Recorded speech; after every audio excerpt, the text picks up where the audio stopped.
एकछिन यो भिडियो हेर्दै हुनुहुन्छ भने यो भिडियो तपाईको लागि नै बनेको भिडियो हेर्दै हुनुहुन्छ।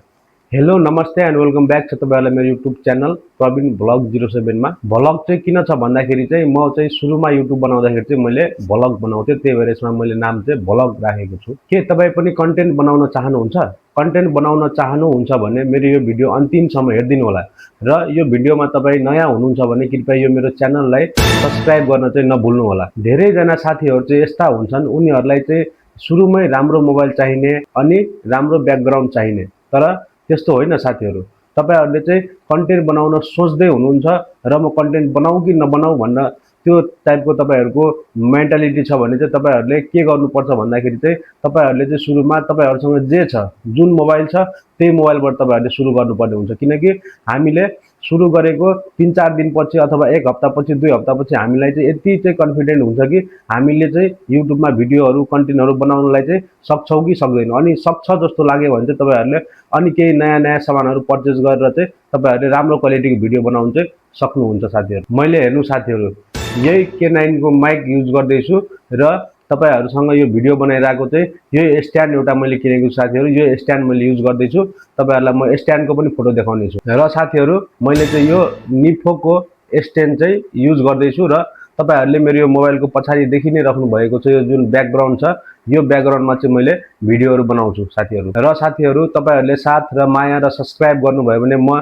यस्तै नयाँ भिडियो बनाउनलाई चाहिँ अझै उत्साह हुनेछु र नयाँ भिडियो बनाउने छु साथीहरु। त्यसैले मेरो च्यानलमा नयाँ हुनुहुन्छ भने साथीहरु कृपया मेरो च्यानललाई सब्स्क्राइब गर्न चाहिँ नभुल्नु होला। धेरै साथीहरु चाहिँ कस्ता हुन्छन् भन्दाखेरि चाहिँ उनीहरु चाहिँ कन्टेन्टको पछाडी लागिराखेका हुन्छन्, कन्टेन्ट कपी गर्नको पछाडी लागिराखेका हुन्छन्। तर साथीहरु हामीले कन्टेन्ट बनाउँदाखेरि चाहिँ कहिले पनि कसैको कन्टेन्ट कपी पेस्ट गर्नु हुँदैन, किनकि पछिको दिनमा युट्युबले त्यस्तो च्यानलहरुलाई चाहिँ मोनेटाइज गर्ने बेलामा चाहिँ रिजेक्ट गरेको पनि धेरै उदाहरणहरु हामीले देख्न सक्छौं।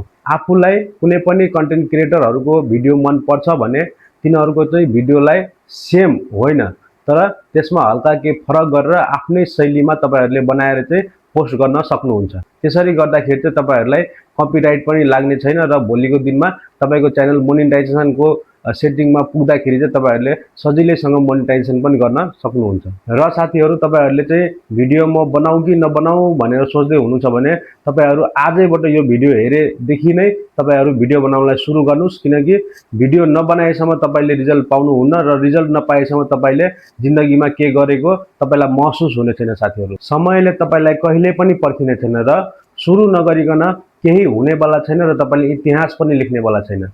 इतिहास लेख्नको लागि र इतिहास रच्नको लागि चाहिँ तपाईले सोचेको कुरा चाहिँ त्यसलाई लागू गर्नु चाहिँ एकदमै धेरै जरुरी हुन्छ साथीहरु। सुरुमा 1-2 दिन 1-2 हप्ता चाहिँ एकदम धेरै लाज लाग्छ र कन्फिडेन्ट पनि भएको हुँदैन कि हामी कसरी बोल्ने र के बोल्ने भनेर क्यामेराको अगाडि। तर तपाईले कन्सिस्टेन्सी रूपमा प्रत्येक दिन र हप्ता तपाईले भिडियोहरु बनाउँदै जानुभयो भने चाहिँ तपाईको प्रत्येक दिन केही न केही नयाँ सुधार हुँदै जाने क्रममा चाहिँ तपाईले धेरै कुरा सिक्नुहुन्छ र तपाई कन्फिडेन्टको साथमा पनि तपाईले बोल्न सक्नुहुन्छ युट्युबको अगाडि, क्यामेराको अगाडि।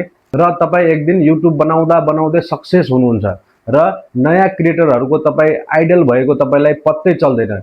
यो भनेको चाहिँ सोशल मिडियाको पावर हो साथीहरु। त्यही भएर साथीहरु आजैबाट तपाईहरु सुरु भइहाल्नुस्। मेरो यो च्यानलमा नयाँ हुनुहुन्छ भने साथीहरु कृपया मेरो च्यानललाई सब्स्क्राइब गर्न चाहिँ नबिर्सनु होला र साथीहरु तपाईहरुले माया देखाउनु भयो भने चाहिँ म यस्तै नयाँ भिडियो लिएर तपाईहरुको सामु आउने प्रयास गर्नेछु। धन्यवाद।